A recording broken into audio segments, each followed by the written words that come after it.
This is the CineSnob Podcast.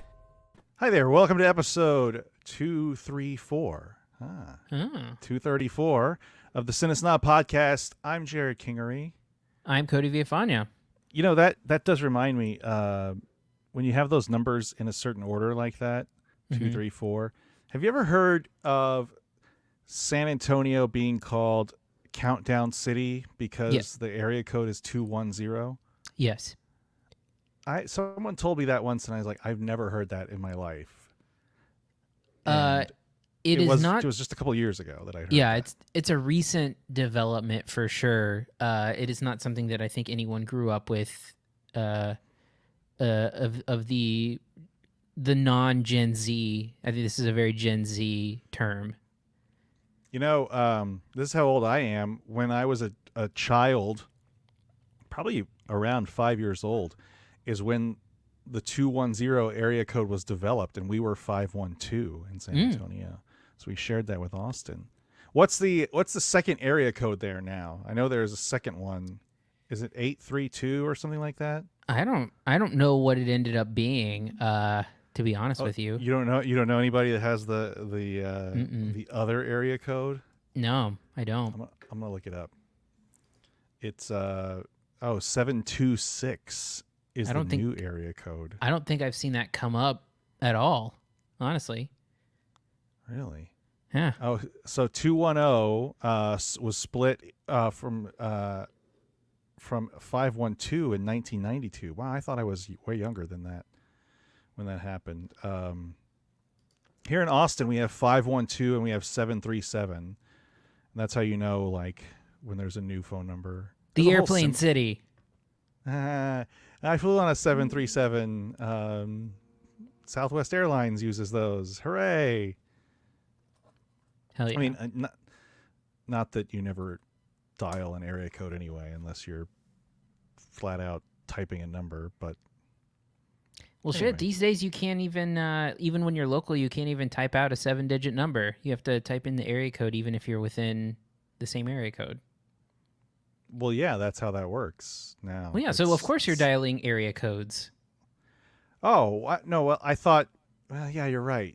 I thought you used to be able to dial it within the area code. God, it would sound like this is the fucking oldest person conversation in the world. Back in my day. I had it's like one of the engineers at my old job asked if I wanted to learn telephony. I'm like, no, why would I want to do that? Yeah. But he showed me how to dial you could dial a phone number on an old phone with a receiver, where it would like hang up and you could tap out the number like with the receiver. It was actually kind of cool, but God, I think you should workshop this chunk of your stand-up. I don't really... Guys, remember back when you used to have to dial phone numbers? Yeah. Anyway, what a time to be alive, right? Yeah. Yeah. Yeah, that's how you know there was nothing good for us to talk about this week when I just went on a riff about the area code. Yeah, we've had a kind of a quiet...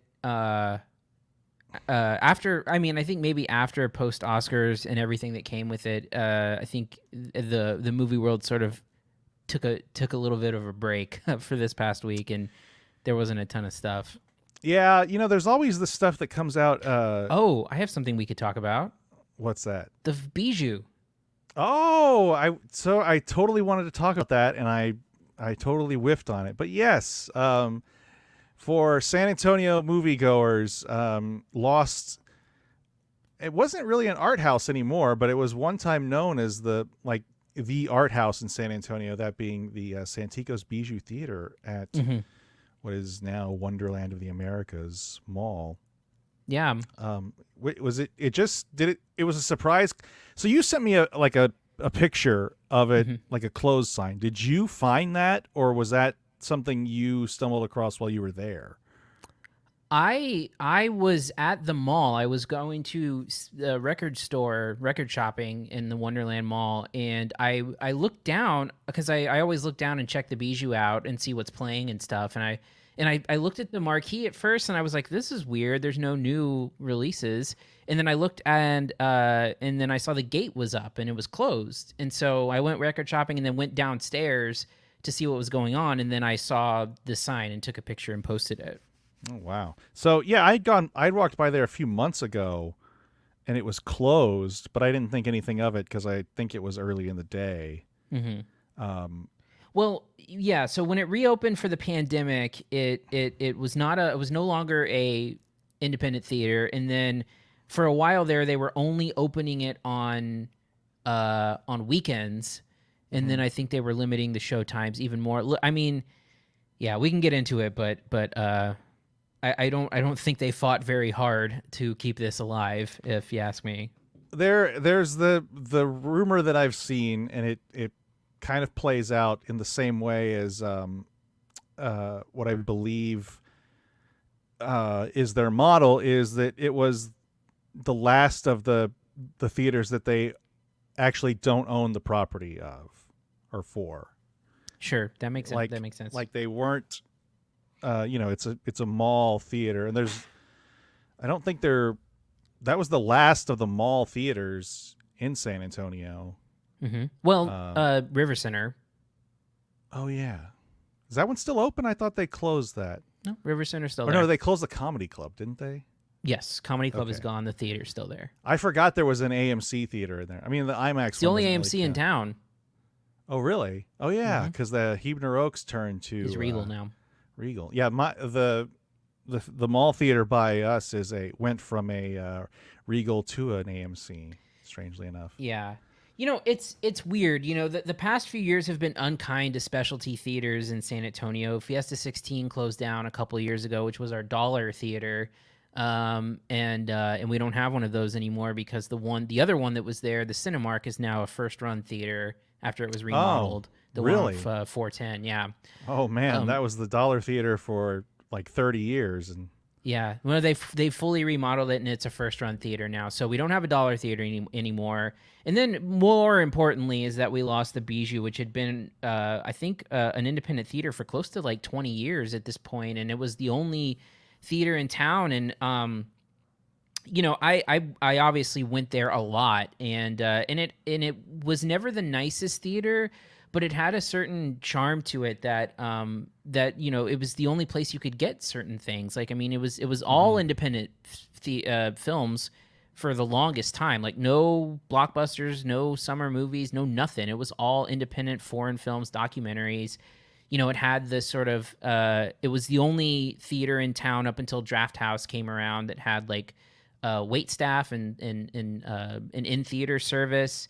There was local art that was along the hallways. There was a guy playing piano in there on the weekends and stuff.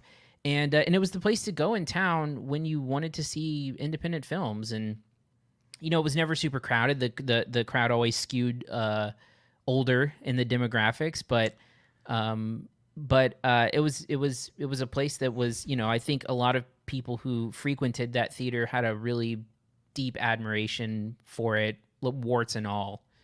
Yeah. I'm trying to remember the last movie I saw there, and I can't remember. I know I saw some sort of like local stuff there. Mm-hmm. Like that was the place to go for any kind of whenever you would have like a local film festival.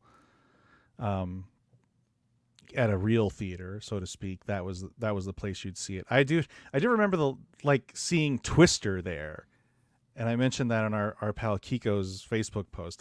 I remember when it was a first run theater, and I saw Twister in 1996, I guess that was, and it was the loudest. It's still the loudest movie I've ever seen in a theater, and it seems weird that the Bijou, what became the Bijou, was cranking out audio that was hurting my fucking ears. You know what? The loudest theater I've ever been in my life was at the Bijou. Really? I went to, this was like 4 years ago maybe, I went to a Muse concert film at the Bijou, and It was loud as shit in there. They cranked it. It was Twister, and it was like the opening scene. And I remember we went it was a friend of mine's birthday, and god damn, it was so loud that I was I was a teenager at the time, so I could, listen to loud shit and not die. And then it ended up, God, it hurt my ears. And I also remember seeing Schindler's List there with my grandmother. It was an easy theater to get in and out of too, especially at the time. I think the closest theater, that was a time of like the smaller theaters, because there was Northwest that's still nearby there, and back then there was Bandera 6. If you remember the good old Bandera 6. So there was a lot fewer theaters around than there are today. And there was something to be said for, at the time, being able to go into a mall that was sort of alive still and see things. I wonder if the overall nature of what Wonderland of the Americas is now has anything to do with it at all. Because I can't imagine they had a lot of foot traffic anyway. Well, the problem with the sort of way that this was all handled from an outsider's perspective is that the Bijou was a destination spot. It is not a place where anyone will stumble across a movie at that theater. You have to go specifically to that mall, and nobody goes to that mall unless you're there for a certain thing. Nobody goes to just hang out at Wonderland Mall. There's just not enough. It's just a weird mall. And so, when they made it into a regular theater, there's no reason to go there anymore, because there's 1,000 other theaters in town that you can go to instead. And so they took away the only reason why I think anyone ever went to the Bijou. And so I think they sort of, chopped the limbs off of it. And yeah. Well, did you see the, I can't remember if it was on TV or if it was a print interview, with a spokesman for Santikos complained that things like Apple TV killed the Bijou. I don't know how true that ends up being. Look, here's the thing. If you want to say that like the end of the year award swing was dominated by independent films that had streaming productions, sure, you could say that. However, we did a show throughout the pandemic, and we were as busy as we've ever been, and most of the stuff we were covering was independent films, period. And so during the pandemic, the independent film industry was heavily floated by, the theatrical industry was heavily floated and controlled by independent films. And Santikos was one of the first chains that opened during the pandemic when things were coming back.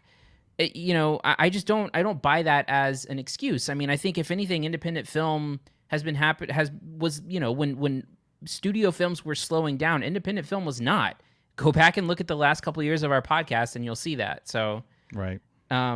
It's frustrating. It's really frustrating because, they say that they're going to, keep independent films around at the Bijou series across different theaters in town, which, I mean, sure, that's great, but now are you going to spread out 4 independent films a week at 4 different theaters and now make audiences, ping pong around town in order to find the movie they want to watch? It's just unfortunate. It's I get concerned that maybe they won't follow through with that booking, and then we've got nothing. We've got we've got no way to watch these independent films if they don't follow through on this. You'll get probably you'll get something like a really mainstream indie, right?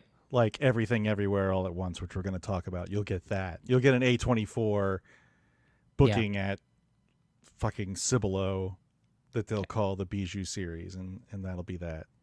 It is it is kind of a sad state that I think there's what, 2 or 3 non-Santikos options now in San Antonio. Like total, there's the AMC, like you mentioned in. Well, it is growing a little bit because we've got AMC, we have Regal, we have Alamo, and then if you go on the outskirts of town, you have Evo. Cinemark. Yeah, and you have Cinemark. You have Cinemark a little bit. You have Flicks Brew House. We have one of those here now. Oh, really? Uh-huh. And then we have City Base, but I think those are owned by the Draft House people. Yeah, it was kind of a secret that they were owned by Draft. I think, well, the Draft House is owned by corporate now. Yeah. So it may be different people. It may be different now, yeah. Anyway. Yeah, that sucks. We still have an art house theater here.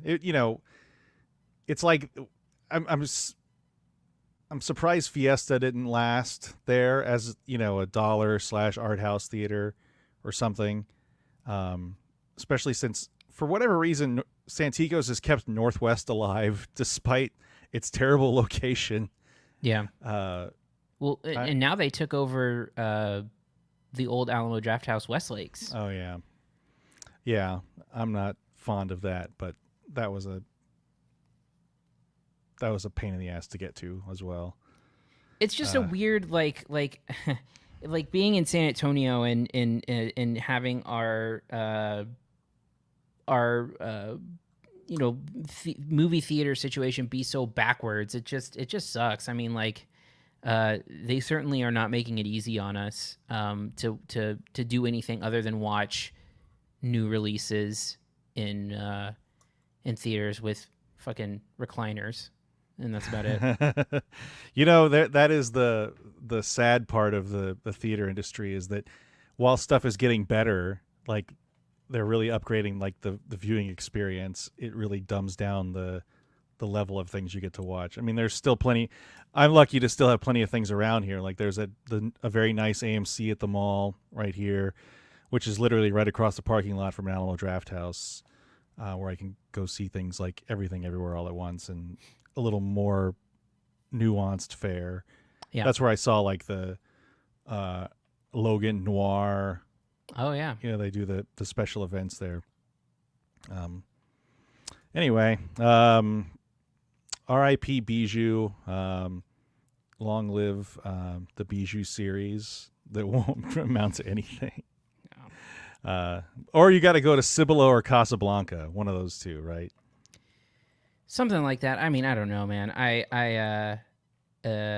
It's a bummer. It's a bummer for sure. And I just hope that, like I said, I hope that they keep their word and continue to book these movies, which was already kind of like a pain in the ass in terms of like moving release dates and stuff. But yeah, I mean, it was just frustrating to watch the whole thing unravel, knowing that this was an inevitability at one point. When you stop showing the independent films there, they redid the lobby and took down all of the local artwork. They stopped doing in-theater service.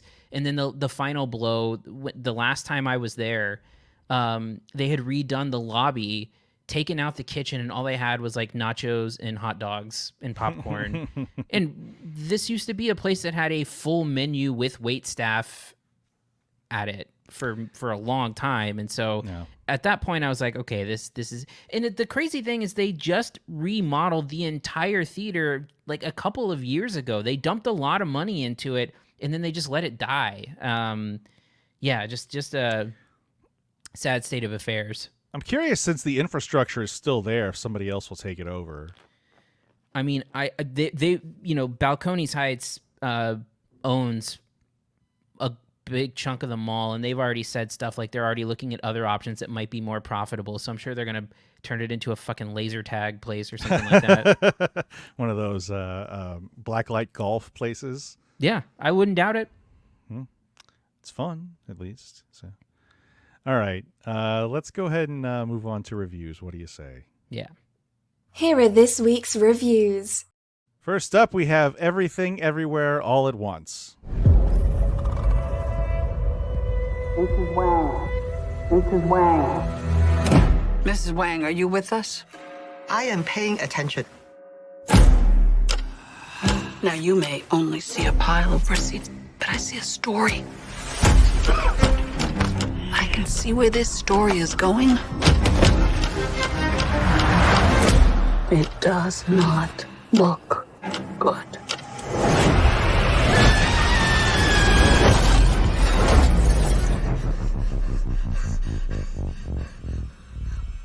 What's happening? Evelyn, I'm not your husband. I'm another version of him from another universe. I'm here because we need your help. Very busy today. No time to help you. Across the multiverse. seen thousands of Evelyns. You can access all of their memories, their emotions, even their skills. There's a great evil spreading throughout the many verses. And you may be your only chance of stopping it. Don't make me fight you. I am really good. I don't believe you. So we teased this movie a few weeks ago and then didn't realize it opened wide later. But you saw this at South by Southwest, am I right? No, I saw it a couple days after in San Antonio. But it did premiere at South by Southwest. That's right. You saw a screening that the same time that it was like a last-minute screening. Mm-hmm. This premiered at South by Southwest. Lots of really great buzz about this.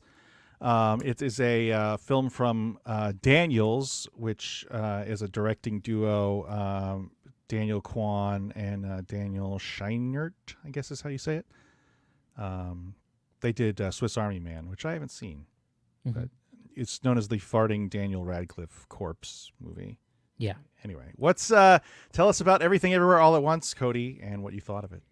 You know, it's interesting with this movie because it is sort of the it's the definition of the movie where people complain that there's no more original ideas, and then they don't go out and seek something like this when it comes out, which is a movie that, while it borrows from certain things, feels like an entirely original kind of thing that you're watching. And you know, there's certainly touch points where, you know, I would say the biggest touch points were, say, there's, you know, if you put like The Matrix mixed in with like what Marvel is doing conceptually, mixed with I saw some people say like Stephen Chow based like comedy kung fu hustle, kung fu hustle type stuff, mixed in with like Michelle Gondry, Charlie Kaufman weirdness, mixed in with like, and the closest thing comedically I could come up with the touch point is like maybe like a Lord and Miller style,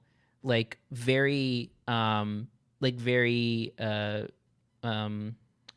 rapid fire kind of comedic stuff, like a good mix of like really funny sight gags. Yeah, that too, and I've heard some Rick and Morty in there as well.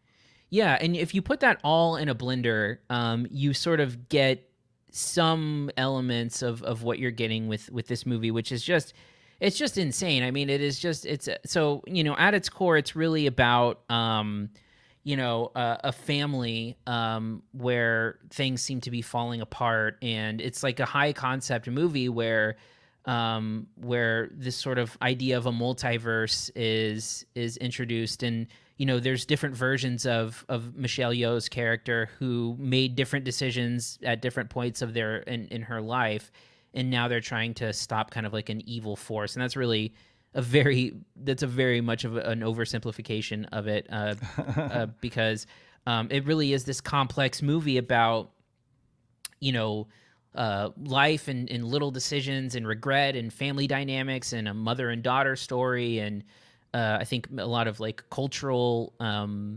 elements, and what you get is like this this completely unique movie that has action, and it has comedy, and it has you know, like deep family meanings and stuff like that. I think, you know, I think all of the cast is really great. I think my favorite person in the movie is Ke-Huy Quan, who plays the father, who you know, was in movies as a kid, like the Goonies and Indiana Jones movie, and has not been on screen in like over 20 years, and sort of seamlessly plays this really, it's a dual role he plays where he kind of snaps in and out of two completely different characters, and does so, I think, extremely well. I thought he was really great in the movie, as is Michelle Yeoh. And you get to see you know, actors take on completely different roles in terms of like personality types. I think Jamie Lee Curtis is interesting in a supporting role, and it's just a really bizarre and funny movie that is just so intricate. I mean, the amount of work that must have taken to put together, you know, like these quick edits and, you know, I think it has a lot of really great absurdist humor in it as well. There's a joke there's a sight gag. It's actually a little bit more than a sight gag. A running joke that happens in the movie where I've been laughing about it for weeks, and just some other absurdist stuff. But I really love how high concept it is, right? So like, you know, there's a lot of exposition in there to kind of explain conceptually how everything works, but I think it's done in a really efficient way. And then, you know, there's different there's a lot of really great humor done in sort of like how other lives are attained that leads to some funny sight gags again. Yeah, it's difficult to really encapsulate the movie, aside to say like you should just probably go see it. It's something that has to be seen in order to be experienced. And again, you know, when we talk about, you know, Hollywood is running out of original ideas, this is something that where you can hand someone, you know, this and go, well, you should probably watch this. Yeah, and it's from the Russo brothers produced this. So there is, you know, the mainstream cred there too. Not that it needed it, but yeah, I mean, I agree. This thing is, it's just a whole lot of fun, honestly. I mean, there's, like you said, there's themes of, you know, a family falling apart and somewhat like regret and different generations, sort of having to merge and modernize that really, have the kind of create the undercurrent of this whole bizarre multiverse thing that's happening. You know, that has a lot of techno mumbo jumbo in it. You know, it's not something that's going to hold up to like high scrutiny what's happening here, but just the absurdity with which it's all undertaken, and the committed performances of Ke Kwan, who's great. You obviously known best as Data from Goonies and then Short Round from Indiana Jones. Like, he still looks and sounds the same. You're immediately he's appealing in both roles as this sort of timid husband and then this like universe jumping adventurer. Michelle Yeoh has kind of settles into the, you know, I don't know what you'd call it, but that sort of flustered. Yeah, like a owner of a Chinese laundry, you know, overworked. But then you get to see her become an action star in another universe. Really, another one who's, I think, delivers a really quiet but like really great performance is James Hong, who's been in everything. I mean, Big Trouble in Little China, Wayne's World 2. I mean, just he's been everywhere. He gets a scene near the end of where he has this sort of like makeshift clothing on, I'll say. I don't want to spoil what it is, but that was a really odd and funny sight gag.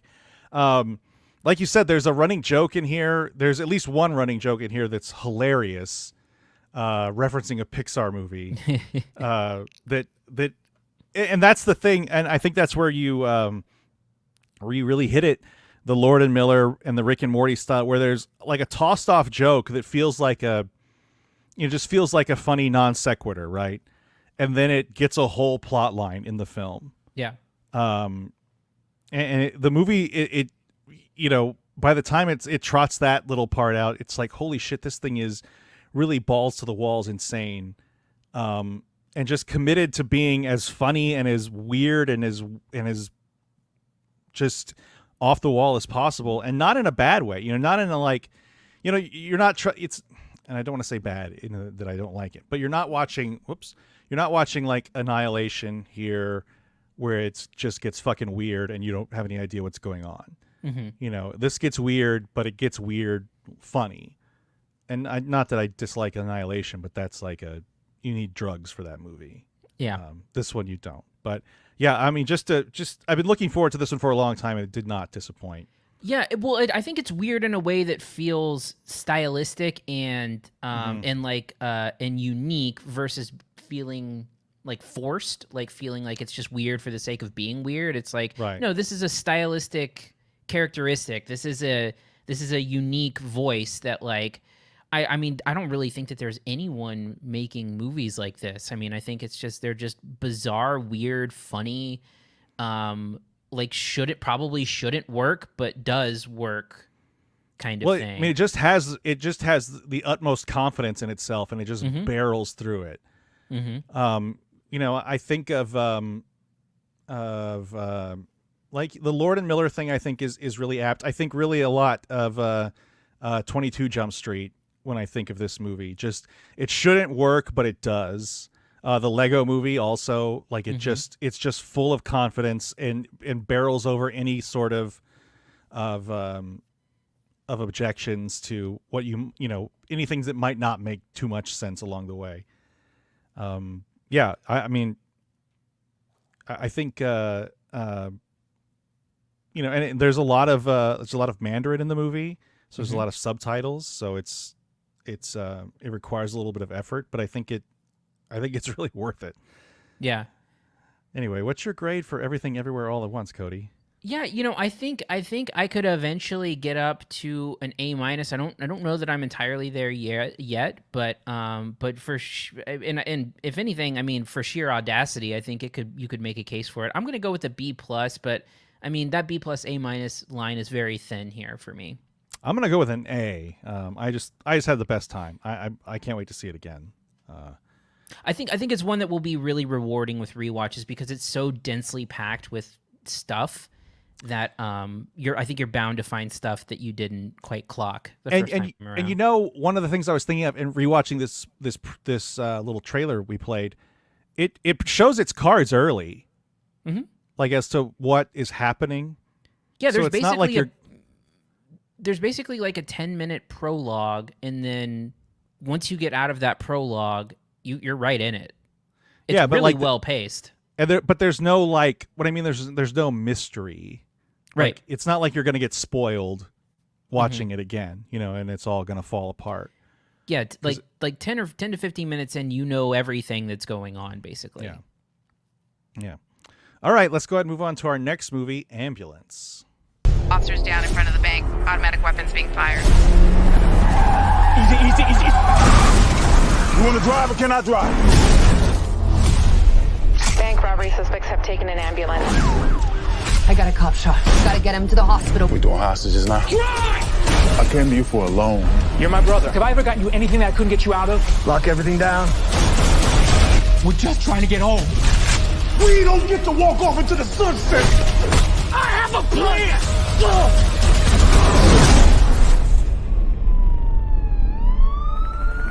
Police are following these two suspects. Whew. Gotta chill out. Hit me up. What's going on in there? These guys are nut jobs. Right here it is! Sailing takes me away to where I always wanted to be.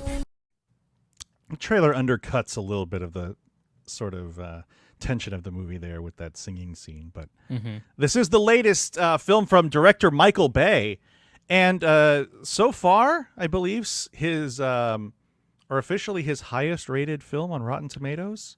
Or did I'm not sure if it's his highest, but it's the only other. It's his second positively rated movie of his career. Because it was it's at 68%, and then that was what The Rock was at. Yeah. What is The Rock at?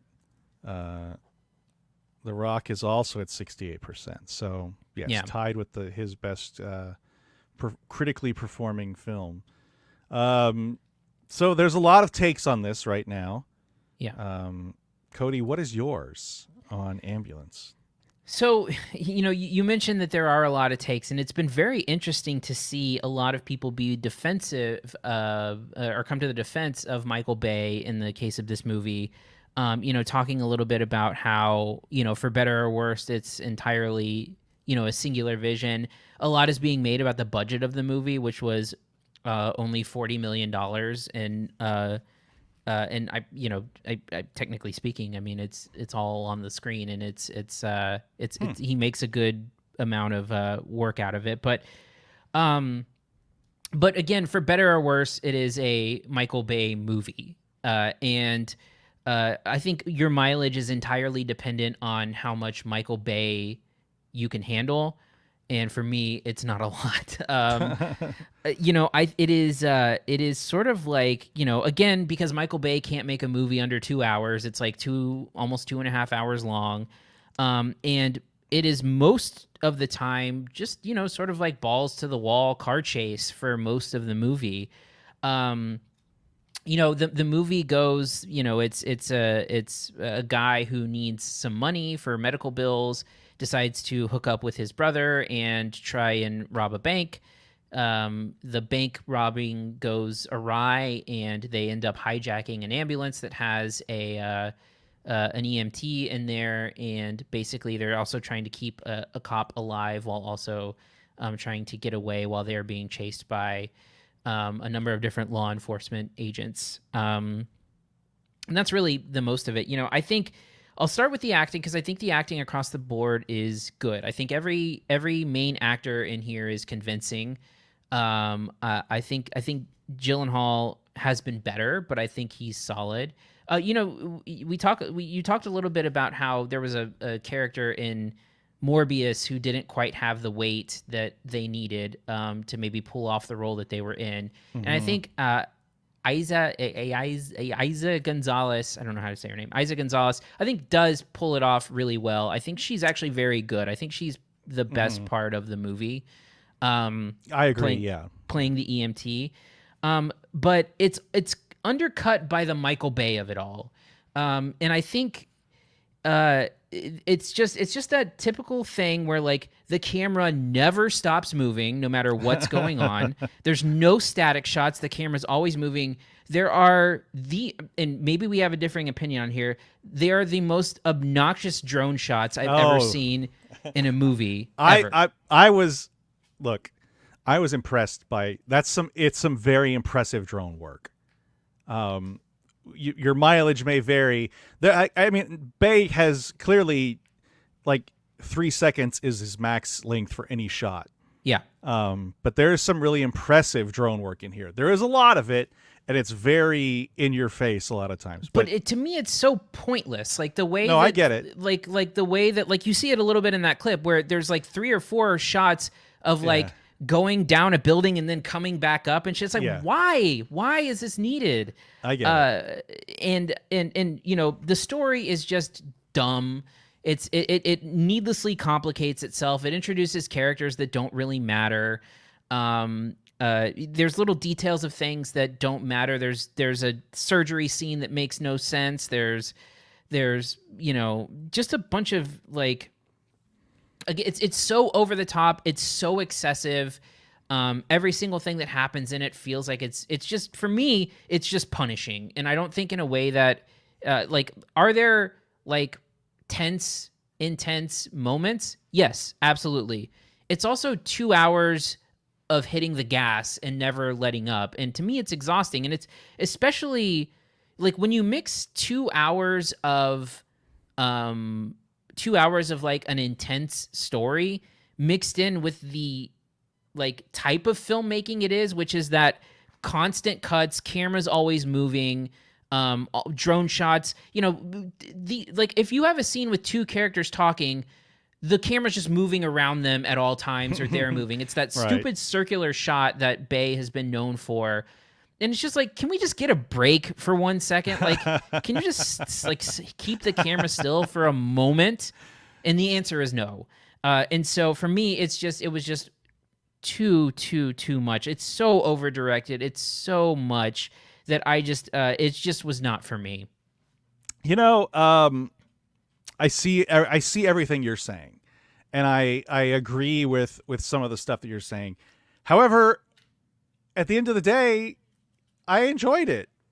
I mean, it's you'll never mistake it for anything other than a Michael Bay movie.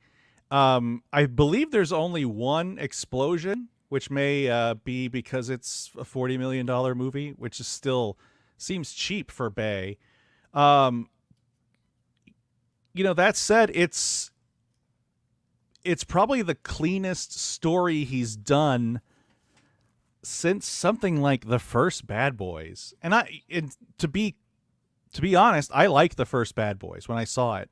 And that was Bay's first film after being a music video director, and it was super stylish. It may have been stupid, but it was super stylish, and then that became everything about him. I don't like The Rock as much as a lot of people do, but it's kind of the last of his real, like, straight-up action movies. The less said about his Transformers stuff, the better, and I think that's where most people's opinions of Bay get rightly derailed, in that these should have been like straightforward movies, and they're full of so much bullshit, so much like racist bullshit and like ogling of women, to the point where it's almost satirical, but he's completely serious. This one is remarkably straightforward. Like you said, Isa Gonzalez is probably the best part of the movie, and we don't once linger on a shot of her ass. For a Michael Bay movie, that's fairly progressive. And I do like what Jake Gyllenhaal's doing here. I think the movie does get a touch racist. I mean, there's a group of I don't know what you would call them. Of Mexican Americans who customize lowriders into machine guns. That sort of derails. It reminds me of like the last season of Breaking Bad. You're like, all of a sudden there's like neo-Nazis. You're like, oh, what's happening now? Like, why is this happening? But I mean, go ahead. But again, there's just like, for everything that does work, like, you get introduced like midway into this movie with like an FBI character who, like, for all intents and purposes, does nothing to add to anything. Sure. Who I keep mistaking. I always mistake Keir O'Donnell for the guy who played Gavin on Silicon Valley. This Gavin was Belson. This was a guy who was in Wedding Crashers, right? Yeah, he was Tummy Sticks. Yeah. They looked so similar. And then he's the one thing you learn about his character is that he knew Jake Gyllenhaal's character, and then he's gay and married to Adam Brody. Right? That was Adam Brody? I don't think that was Adam Brody, no. It looks like Adam Brody, like a motherfucker. I swore that was Adam Brody, but they would not get Adam Brody for a 10-second cameo. He had a 10-second cameo in the fucking what was the other movie? God damn it. The one with the Shazam. He was in Shazam. Like for 10 seconds. Anyway, never mind. I thought that was, damn it, if that, there's, I swore I left there thinking that was Adam Brody, but at any rate, what was I saying? Oh yeah, so, ultimately I think it works well enough as an action movie, as a, the heist gone wrong movie. It's definitely a Michael Bay movie. There's a bunch of stupid Michael Bay characters at the beginning in Jake Gyllenhaal's crew. Thankfully, it thins out a little bit and pretty much sticks to Yahya Abdul-Mateen II and Jake Gyllenhaal along with Isa Gonzalez. Like, it's kind of the three of them for most of the screen time. And you get like Garrett Dillahunt's ridiculous super cop character and the FBI agent. But I mean, at the end of the day, it's stripped of most of the Michael Bay horse shit. It was a decent enough time, I think. Yeah, for me, it was like being in a dentist chair and hearing all of the tools go off for 2.5 hours. So what was it you were saying about people calling Bay an auteur? Yeah. Yeah, a lot of people talking about like auteur filmmaking and like how, there's one at the box office with an auteur filmmaker and it's not performing well, and this is why we can't have original properties. Like, Pick a different movie to make that argument for.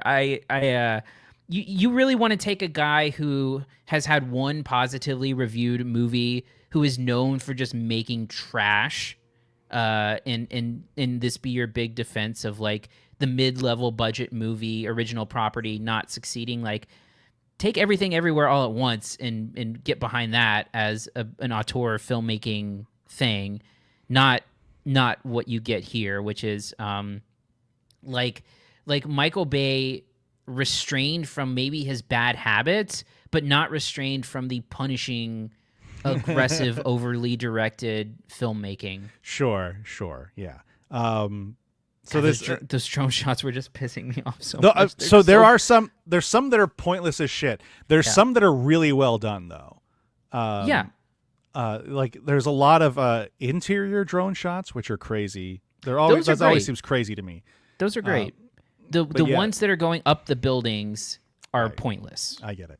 All right, what's your grade for Ambulance, Cody? I'm giving Ambulance I'm going to go with a C. Okay, I'm going to give it a B- because I think it's just enjoyable enough to pass the time. And it's really closer to 2 hours. It's not 2.5 hours. I think it was like 2 hours and 16 minutes with credits. So it is. That's closer to 2.5, but. Well, sure. By 1 minute. But 2 minutes. You're not like sitting through. It's not like sitting through 2 hours and 45 minutes of Transformers. Sure. Where half of them are talking like in really racist accents. Here you only get a. I'm sorry you didn't get that this time. Yeah. What was the last one he did? Was that the one with Anthony Hopkins, where he had like the insane robot butler that like took him on a submarine ride? I think so. Oh, by the way, night? It wouldn't be a Michael Bay movie without a lot of ridiculous product placement. There's the Heineken 0% beer. Like, all right, whatever. What was the app she was looking at? It was like Oxygen something. Oh yeah, something like that. Oh, and also just fucking Michael Bay referencing his own movies. Oh yeah, multiple times. Yeah, by two characters, referencing The Rock and Bad Boys. Yeah. I hoped they were gonna go through more of them. I was gonna like waiting for like a Transformers joke or a Pain and Gain. Yeah, I've heard a lot. I've never saw Pain and Gain, but I've heard a lot of good things about Pain and Gain. There's good stuff in it, but of course, it's overly long and it wears out its welcome. But there's decent stuff in it. I mean, I don't think there's a lot of Michael Bay movies that have some kind of redeeming thing. That Benghazi movie had some great action sequences in it, but the movie itself just sucked. Like, I mean, and then his last movie is the Six Underground was awful. I remember watching it. I don't remember a thing about Six Underground though.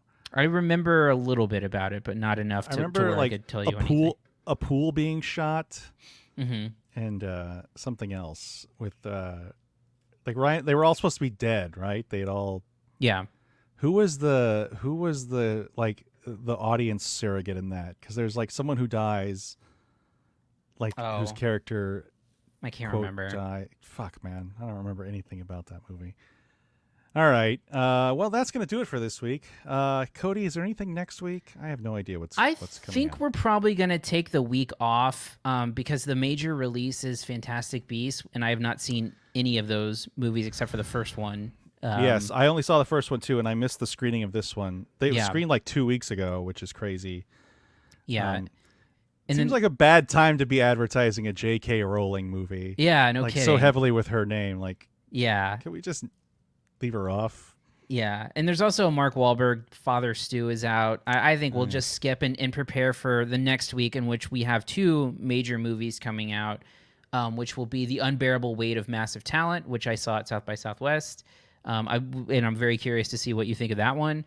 And then we'll have The Northman, the new Robert Eggers movie that will be out that week too. I've heard, I've seen glowing things about that on film Twitter.